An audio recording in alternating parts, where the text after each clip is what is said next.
Avant de commencer, je vous encourage de faire ça. Oui, faites ça. Ça ne vous coûte rien. Ça nous fait plaisir.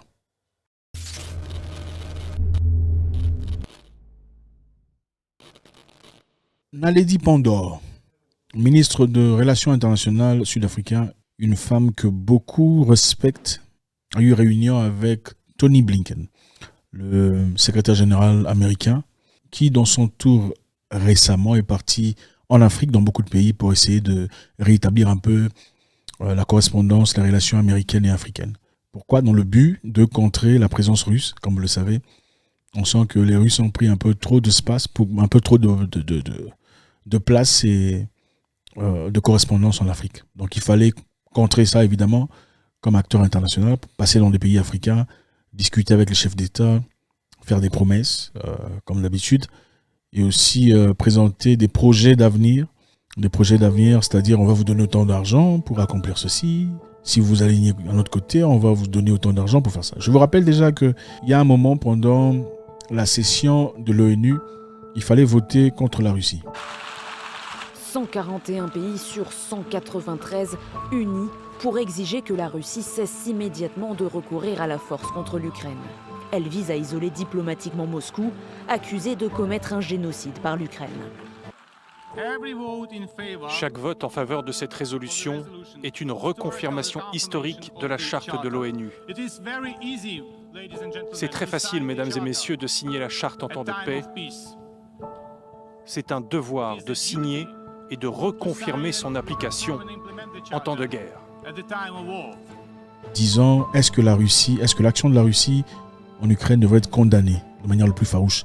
Et beaucoup de pays africains se sont absentés de cette affaire. Beaucoup de pays africains se sont distancés de cette affaire parce que l'objectif était de trouver justement beaucoup de pays qui viennent en accord pour condamner farouchement la Russie contre sa présence en Ukraine. Beaucoup d'Africains ont dit, en tout cas pour une seconde fois, que cette histoire ne nous concerne pas. Ce n'est pas notre problème, on préfère ne pas nous aligner du côté de qui que ce soit. On préfère prendre nos propres décisions pour une fois. En tout cas, on ne va pas s'aligner.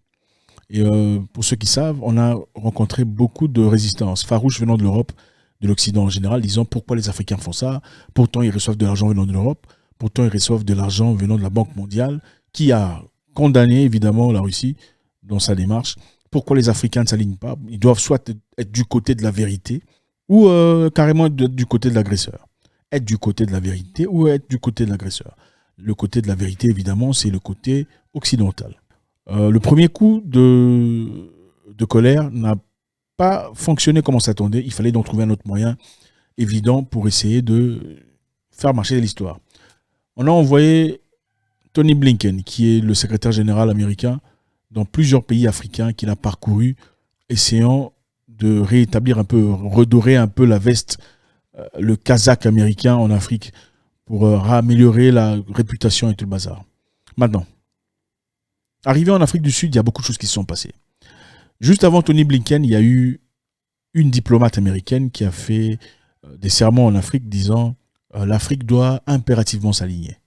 Soit on est du côté de la vérité, ou on est du côté de l'agresseur.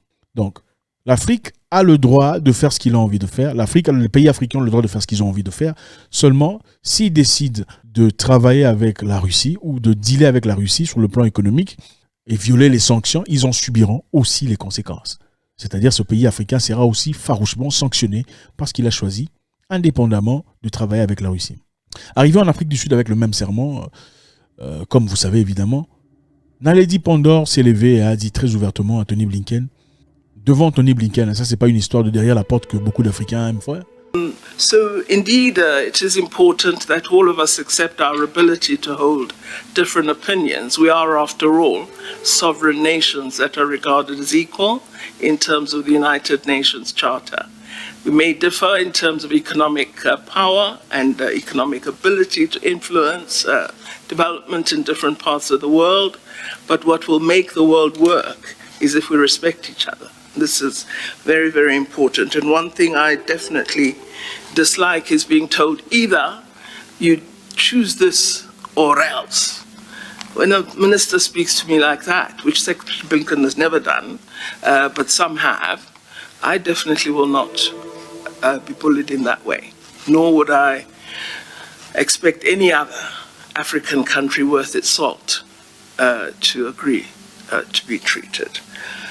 Elle a dit, nous n'aimons pas cette idée paternaliste selon laquelle il faut impérativement s'aligner, sinon quelque chose risque de nous arriver. Je suis d'ailleurs contente de savoir que le ministre, en parlant de Tony Blinken, ne l'a pas dit, parce que sinon je me serais totalement opposé. Je ne peux pas accepter ce genre de menace.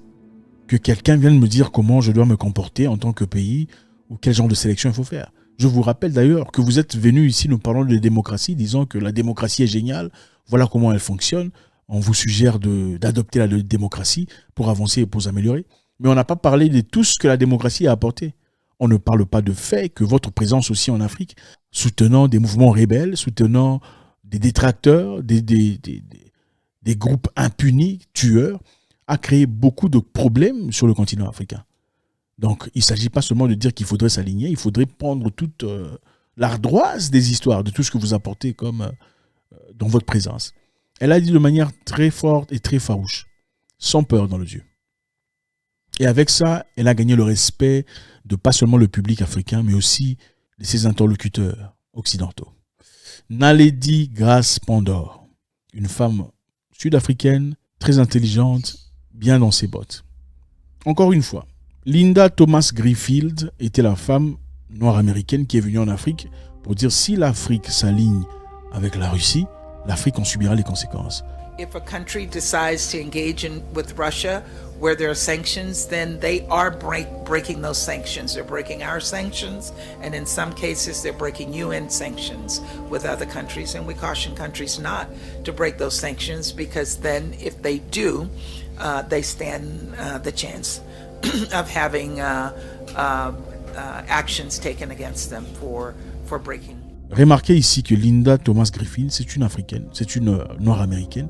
Évidemment, pour punir l'Afrique, il faut généralement se servir des Africains ou des Noirs. Et ce n'est pas la première fois. La première fois qu'on a dit l'Afrique reçoit beaucoup trop de choses, il faut contrer la présence russe en Afrique. Celui qui a dit tout ça, l'Afrique doit impérativement s'aligner, c'était un Noir, dans le Congrès américain. Maintenant, dans ce cas aussi, on s'est servi. Dans ce cas ici, on s'est aussi servi de Linda Thomas-Greenfield, qui est une Noire. Parce que, bon, imaginez qu'un Blanc vienne vous dire si vous ne vous alignez pas, vous allez subir les conséquences. C'est une technique psychologique.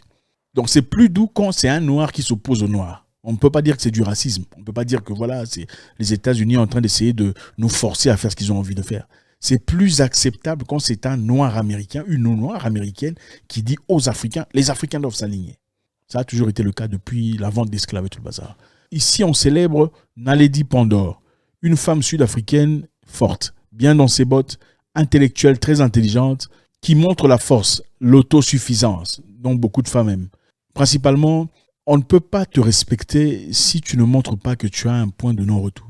C'est-à-dire, on ne peut pas te respecter s'il n'y a pas un point de sortie. Personne ne peut te respecter s'il n'y a pas un point où tu peux dire au revoir. C'est-à-dire, la seule raison pour laquelle tu garderas le respect des gens, c'est s'ils savent qu'il y a des raisons pour lesquelles tu les laisserais partir. Je pense qu'il est important de s'exprimer, de dire ouvertement ce qu'on pense. Et de ne pas vivre dans la lâcheté totale, comme le font beaucoup de gens, beaucoup de nos dirigeants d'ailleurs, sont des lâches complets.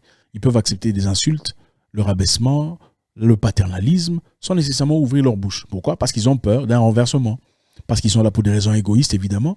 Ils ont peur qu'en réagissant, qu'en disant non, qu'en faisant des objections, on risque justement de chercher un petit groupe armé pour que voilà, son mandat se termine immédiatement. Ici, on fait face à une puissance assez forte. L'Afrique du Sud est un pays respecté, pas seulement parce qu'il y a des Blancs qui y vivent, mais aussi parce qu'il y a des Noirs qui se sont battus pour leur propre liberté. Et aussi parce que c'est un pays qui fait partie du BRICS. Et cette dame bien située, Naledi Pandor, l'a dit ouvertement. On en a marre du paternalisme. Okay. Si M. Blinken venait ici me disant voilà, vous devez impérativement choisir entre nous ou la Russie, j'allais l'envoyer se balader. Elle a dit ça. J'allais l'envoyer se balader. Et heureusement, il ne l'a pas fait. Et je pense que n'importe quel pays africain n'accepterait pas ça. Bon, je sais qu'elle se trompe là parce que voilà, on a beaucoup de lâches ici. Mais elle a dit. S'il m'avait demandé avec paternalisme d'impérativement m'aligner, je l'aurais envoyé se balader. Et ça, c'est le respect dont on parle. Aujourd'hui, on vit dans une situation où l'Afrique a besoin de tous ses enfants, toutes ces unités, toutes ces personnes qui sont capables pour réagir, pour réclamer cette liberté. On ne doit pas être un continent de plainte, parce que c'est généralement ce qu'on fait. On ne fait que se plaindre. Ou racisme. On ne veut pas qu'on entre dans le restaurant. On a chassé les Noirs dans le restaurant. On a laissé les Blancs entrer. Au racisme. On a vérifié mon ticket dans le train. On n'a pas vérifié le ticket de Blanc. Au racisme. On m'a demandé mon passeport. On a voulu vérifier si je suis vraiment française. Mais on n'a pas demandé la blanche. Au racisme, non, c'est honteux. À un moment donné, il faut être celui qui dit non, je ne m'aligne pas avec ce que vous faites. Vous êtes chez moi, c'est moi qui décide. La démocratie est censée être basée sur le choix libre de faire ce qu'on a envie de faire, n'est-ce pas? On dit quand quelqu'un veut être papa, il faut respecter ça. Il faut être président, il faut respecter papa, maman. Il faut respecter ça, c'est son choix. Du moment qu'il fait ça avec son propre corps, c'est pas ton problème, n'est-ce pas? Il faut respecter les gens, il faut accepter les religions et tout le bazar, n'est-ce pas? Mais bon, quand il faut choisir chacun avec qui on veut travailler là, on vous dit que voilà, il faut impérativement vous aligner, sinon quelqu'un va en payer le prix, en payer les conséquences. C'est ça la démocratie. Ce n'est pas ça la démocratie. Je pense que c'est ça le message qu'elle voulait passer. Mais aussi, je pense qu'il est important de souligner ici que cette femme, qui est une femme forte, indépendante, autosuffisante, est une femme mariée. C'est une mère de famille, détentrice d'un PhD, récipiendaire d'un PhD. Elle a fait Harvard. Donc, il n'y a pas plus femme indépendante, autosuffisante que Naledi Pandor. C'est une femme mariée, bien dans sa famille, qui respecte beaucoup son mari, Sharif Pandor, qu'il a rencontré à l'université au Botswana. Naledi Pandor, elle cuisine pour son mari. Elle prend soin de son mari. Quand le papa vient à la maison, elle arrête d'être ministre des Affaires internationales. Elle devient l'épouse de son mari, qu'elle respecte. Comme elle a dit elle nettoie les pieds de son mari parce que c'est leur culture. Elle a fait Harvard, PhD, docteur en je ne sais plus quoi exactement là. Elle a eu un master à l'université de Pretoria, PhD à Harvard. Donc, elle a l'argent, elle a l'intelligence, elle peut résister aux Américains. Mais devant son mari, elle sait comment... Papa, des enfants, bonjour. Est-ce que tu as mangé? C'est ça être une femme africaine. Donc, ça, c'était entre parenthèses. L'objectif ici, c'était de vous parler d'une femme forte qui a résisté à l'intimidation occidentale. Mais aussi par la même occasion, je profite pour vous montrer. Être une femme autosuffisante, ce n'est pas devenir impolie. Ce n'est pas devenir irrespectueuse. Ce n'est pas ça. On peut devenir intelligente, PhD, tout le bazar, président de la République, tout en respectant la culture, la tradition telle qu'elle est. Naledi Pandor, restant dans notre sujet, vient de faire honneur à l'Afrique en disant ouvertement ce que beaucoup pensent intérieurement. Nous ne nous laisserons pas intimider. Je suis ravi de voir le ministre des Affaires étrangères ou le secrétaire général américain venir et parler très poliment, sans sens de paternalisme. Je vous rappelle aussi tout le mal qui a été commis à travers cette prédite démocratie que vous nous avez apportée. Les tueries, les renversements de gouvernement et beaucoup d'autres choses. Donc, nous voulons aujourd'hui, en 2022, une relation de partenariat égal à égal, où on peut se respecter mutuellement, où on peut se considérer et s'aimer. L'objectif ici, c'est d'encourager quelqu'un, une femme précisément. Encourager une femme dans la grandeur, dans l'élévation, l'abondance d'esprit, l'intelligence. Ne vous laissez pas égarer dans des mentalités qui ne sont pas tiennes. Vous savez, au plus profond de vous, ce qui brûle dans votre cœur. Vous savez quand ça sonne mal. Ne vous laissez pas égarer. Merci infiniment. Nous sommes dans ce combat de la libération de l'Afrique ensemble. Nous encourageons le peuple malien qui ouvertement se bat pour leur liberté. Nous avons une nouvelle chaîne en anglais qu'on a lancée, Zach Mwekasa in English. Très intéressant, des documentaires et tout le bazar. Si vous parlez anglais, if you speak English, I suggest you go check out our English channel, Zach Mwekasa in English. Je vous souhaite une excellente journée. J'espère vous parler encore très bientôt dans une nouvelle vidéo. God bless.